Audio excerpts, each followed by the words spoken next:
Office also highlighted concerns regarding India's nuclear program, citing multiple incidents of theft and illegal training of nuclear materials, which threaten global non-proliferation efforts. In one case, radioactive material from India's Bhabha Atomic Research Center was illegally offered on the market last year, raising alarm internationally. Pakistan urged the global community to focus on regional stability and nuclear security, stressing that its nuclear program is vital for national defense and maintaining regional balance. Allegations of secret or unlawful nuclear activity are politically motivated and hold no factual basis. Istanbul negotiations fail. Taliban inflexibility halts progress. Mediators withdraw. Pakistan vows strong response to any Afghan origin aggression. Pakistan's high-level delegation returned empty-handed from Istanbul after talks with Afghanistan ended in a complete deadlock. Defense Minister Khaja Asif confirmed that the Taliban's rigid stance blocked any meaningful progress, leaving mediating countries, including Turkey and Qatar, frustrated and unwilling to continue facilitation. During the negotiations, Pakistan insisted on formal, written agreements to guarantee commitments, while the Afghan delegation relied solely on verbal assurances. Khaja Asif stressed that in international diplomacy, only binding agreements ensure accountability, and the Taliban's refusal made constructive dialogue impossible. The defense minister reaffirmed Pakistan's commitment to maintaining a ceasefire policy, but warned that any hostile actions originating from Afghanistan territory would be met with a strong and decisive response. Federal Information Minister Fawad Ullah Tarar echoed these concerns, emphasizing that Afghan soil must not be used for terrorism against Pakistan. Analysts note that the failed Istanbul talks mark a critical juncture in Pakistan-Afghanistan relations. Future steps will depend on Afghanistan's strategy and the security situation along the border. Pakistan remains resolute in protecting its sovereignty while pursuing regional stability through diplomatic and principled measures. Pakistan's anti-narcotics operations, hailed by UN as exemplary, global cooperation emphasized, highlighting Pakistan's frontline role in drug fight.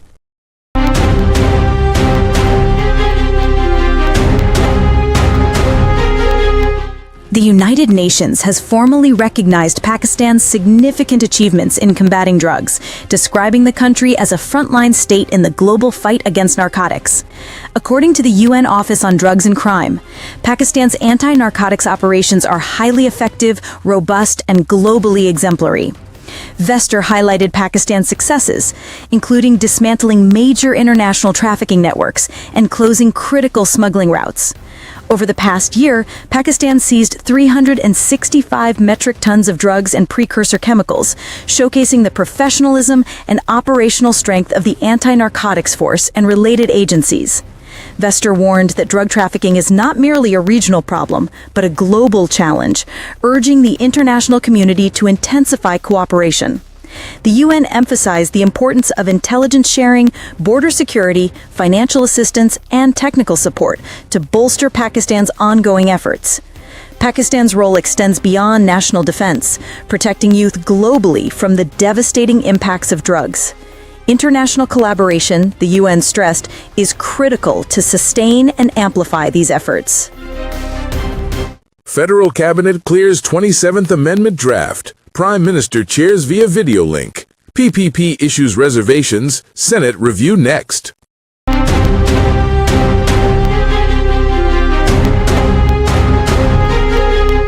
The federal cabinet has approved the draft of the 27th Constitutional Amendment despite reservations raised by the Pakistan People's Party, PPP. Prime Minister presided over the emergency meeting via video link from Azerbaijan, emphasizing the government's commitment to legislative reforms. Law Minister Azam Nazir Tarar briefed the cabinet on the amendment, which includes key provisions related to the command of armed forces, the establishment of constitutional courts, and judicial transfers. While PPP expressed support for certain clauses, disagreements remained over the NFC award, appointment of the Chief Election Commissioner, and powers of executive magistrates. Following cabinet approval, the draft amendment will now move to the Senate, where the Standing Committee on Law and Justice will conduct a detailed examination before debate and voting in the chamber. Discussions are expected to continue until Sunday, with approval likely on Monday. Opposition parties have indicated plans to protest in the Senate. However, government allies including MQM, PMLQ, and Istikam-e-Pakistan Party have pledged full support. Analysts note that the amendment's final enactment depends on Senate deliberations and subsequent approval by both houses of Parliament. A pivotal legal challenge emerges. Petition filed in Supreme Court opposing 27th Amendment, warning of curtailed judicial authority. A major constitutional battle has begun as senior lawyer barrister Ali Tahir files a petition in the Supreme Court challenging the proposed 27th constitutional amendment.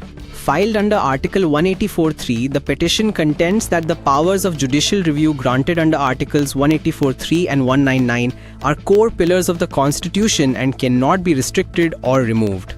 The petitioner warns that if the amendment is enacted, both the Supreme Court and higher courts would lose the authority to hear constitutional matters, undermining the judiciary's role as the guardian of fundamental rights and disturbing the delicate balance of power between state institutions.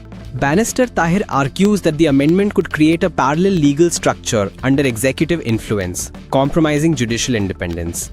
The petition calls on the apex court to protect the supremacy of the Constitution and preserve the autonomy of the judiciary. Legal experts describe the case as a historic test of judicial independence, potentially shaping the future balance between executive and judicial powers in Pakistan. 11,000 educators across Punjab face career uncertainty as rule amendments delay permanent head appointments, raising widespread concern.